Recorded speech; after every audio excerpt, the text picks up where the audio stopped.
John Mackey will not be here today, so.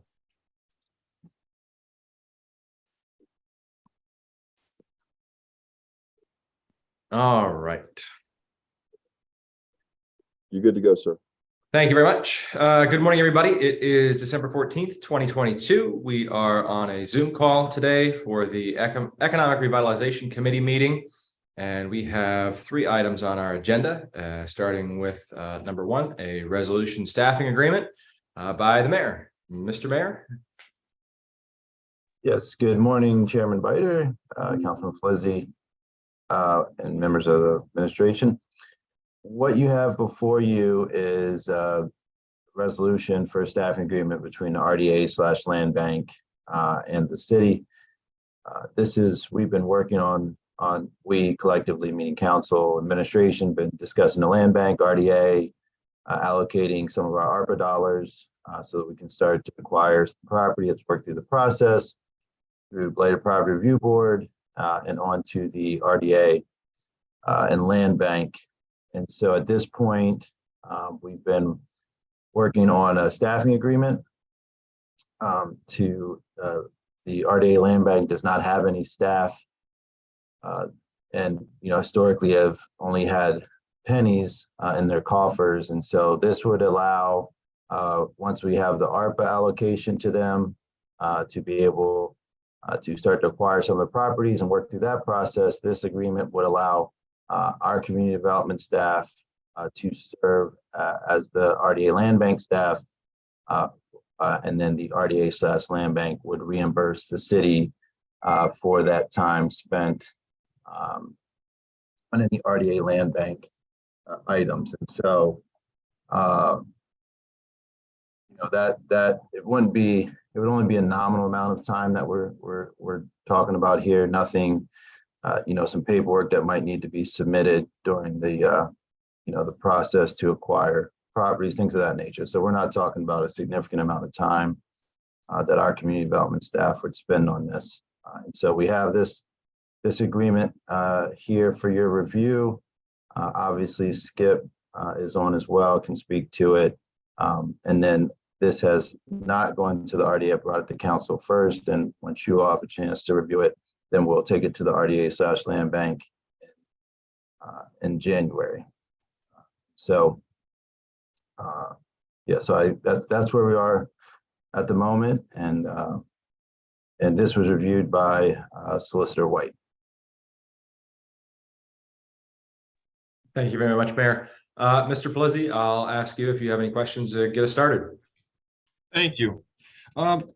Real quick, Mayor, I was going through this and I'm guessing that this was all done looking at national averages for salaries and wages under Article 3 compensation and hours, just how we came to the conclusion for what would be a commensurate pay scale for those positions. Sure, that's actually what they are currently. So our current community development staff. So we just use their, instead of we're not using the names, obviously, because that could change. Just the Austin said it would make the most sense just to use their current wages. Good point. Yep. So they just be reimbursed, nothing more, nothing less, just what they currently make. Okay. No, as far as I don't have any other real questions. I do think that this is a good idea, especially with us. When I say us, I mean, the administration, with council, the city as a whole, looking to move forward, trying to be proactive rather than reactive and forward thinking with the land bank. I think this is another step in the right direction. And I'll just add some of the properties, Councilman Pelizzi, that you all have worked through the blighted property. Now we can really give that some teeth.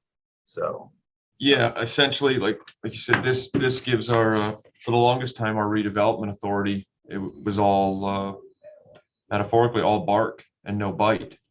And to your point, like you said, this is what's going to help give them some teeth now to start chomping down on blight. And with that, I'm done with the attempt at humorous comments. So thanks, Mr. Biter. I'm done. Absolutely. I appreciate it. I have no further questions. That Councilman Pelizzi asked the one that I did have. I appreciate that this is being brought forward to us, so that way, as everybody has said already, that authority now has some teeth, and we can start to take some action on that. So thank you very much, Mayor. Sounds good. Thank you. All right, if there is nothing else on that item, we will move to our second item on the agenda. And that is a resolution to concur with the City of Williamsport Redevelopment Authority transfer of real estate. Mr. Mimi, you are up. Good morning, everybody. This is a development project that has been discussed for a few years now, since the Memorial Homes project was completed. And the properties are 1612 to 1622 Scott Street. They are in the title of the redevelopment authority. And we went through a process of seeking developers for the project. We actually put it out and requested proposals, and there was only one proposal received, and that was from Habitat for Humanity. And we have discussed for a significant period of time that they will be building 6 single-family homes on the site and a small pocket park. And if you look towards the attachment at the back of the contract, there is a quick sketch of the subdivision of the parcel. None of that has been completed yet until Habitat has equitable ownership. They can't move forward with any of the land development process. But finance had looked at this, I believe, 2 months ago, and there's one section in the agreement that indicates that the city will contribute their Chodo funds for 5 years, which Habitat has received in the past, and $200,000 from the home fund that we have. And finance really wanted to see it not as a grant, but as a silent second, so that the funds would come back to this to the city if and when the properties were either refinanced or sold. So that, and typically that isn't what the Habitat is used to doing, but Dwayne and his board were willing to look at that, and they accepted those terms. Dwayne is here to answer any questions that you may have specific to the project. This was reviewed by Norm, and we're here to answer any questions. Thank you. Mr. Pelizzi, would you like to get us started? I really don't have much by the way of questioning. I'd just like to say, I'm happy to see that the Habitat is going to step up and take on this development project. I know we were kind of in limbo there for a while, with the previous developer that did do the Memorial Homes project. Correct me if I'm wrong, but I believe that he wanted to do a development with these particular lots in this site as well, but he wasn't able to secure the same kind of agreement. So we just let them sit.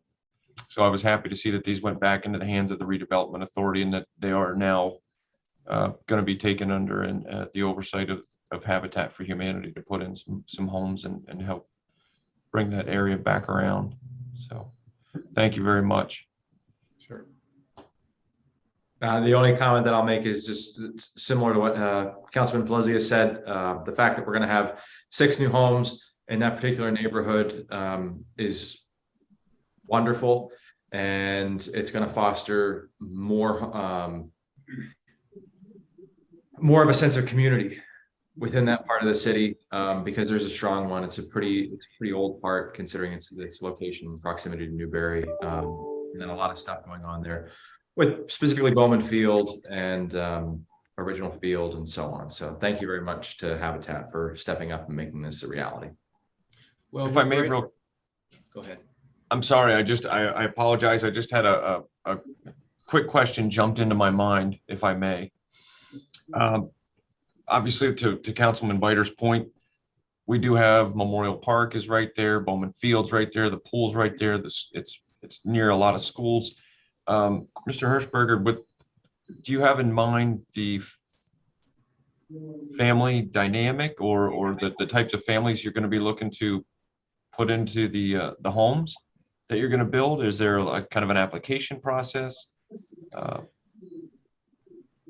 Yeah, there's an extensive application process. We started accepting applications in October and received about 30 for these homes, and we've whittled it down to about 10 and have received, I think, 6 or 7 final applications. So, yeah, the families will be range from young families with children to single parent families.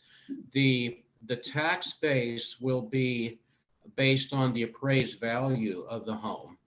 And then the mortgage that the homeowners will pay back will be based on their affordability. No more than 30% of their income will go toward the mortgage. And Habitat will absorb sort of that financial loss, if you would, as just part of the program that we do. But the tax base will be similar to the homes. We're also looking to, we're working on home designs now. I'm not sure what we're going to wind up with, but we want them to be very energy efficient. I'm not sure if we can hit Energy Star rating, but that's our goal for these homes. And they'll all be accessible, not necessarily ADA compliant fully, because they might be 2-story homes. Not sure how we're going to do that yet, but they will all be accessible. And we intend to blend the design of the homes between the current aesthetic that's there and the aesthetic of Memorial Homes, which is just across the way from that. So we're looking for an attractive group of homes, and we hope to break ground next spring. Larson Design Group is working on the survey and the subdivision process with us. I'm glad. I'm guessing. I'm going to assume that most of these are a 3-bedroom, 1.5 bathroom. Yeah, we 1,500 square foot. Yeah, something like that. We will actually design the home after the families are selected. So if it's a family with more children than can accommodate a 3-bedroom home, then we'll build a 4-bedroom home. Okay. And one other thing, if I may, I believe there's still portions of that area are still being observed, maintained for environmental impact, I believe, from an occurrence that happened years ago. You don't foresee any kind of environmental issues? I would think not, since Memorial Homes was built right there. Exactly. We have all the specifications for what sort of excavation is allowed, what's not allowed. We're not going to put basements in because those would not be permitted under the EPA guidance that's there. But we will put foundations in and probably build a crawl space under the homes rather than putting them on a concrete slab. Not sure yet, but we're still thinking through that. Understood. Okay. Thank you very much. I appreciate it. I have no more questions. That's an excellent point, Councilman Pelizzi, about the EPA and studies and things like that have gone on because of Textron located there. Anything else on this particular item on the agenda? Just one question, if I can. Yes. Mr. Hirschberger is not able to join us on Thursday. He could join us by Zoom if you desire his presence. We're asking what you would like him to do. At this point, I don't think that would be necessary. And if Councilman Pelizzi has any objections to that, he's more than welcome to let me know. I have no objections. It may be safe just to email him the link just in case, but I don't foresee any kind of an issue with this Thursday night. We all may be on Zoom Thursday. Yeah. Thank you. Thank you very much, Skip, for pointing that out. The next item on our agenda, number 3, let me see right here, is any related items. Is there anything that anybody from council and or the administration would like to add for the good of the order? Seeing and hearing none, I'll make a motion to adjourn. Second that motion. All in favor? Aye. Thank you very much. That concludes the ERC meeting for today. I will see everybody on Thursday, hopefully in person. Thank you. Take care. Bye. Bye. Take care, everyone.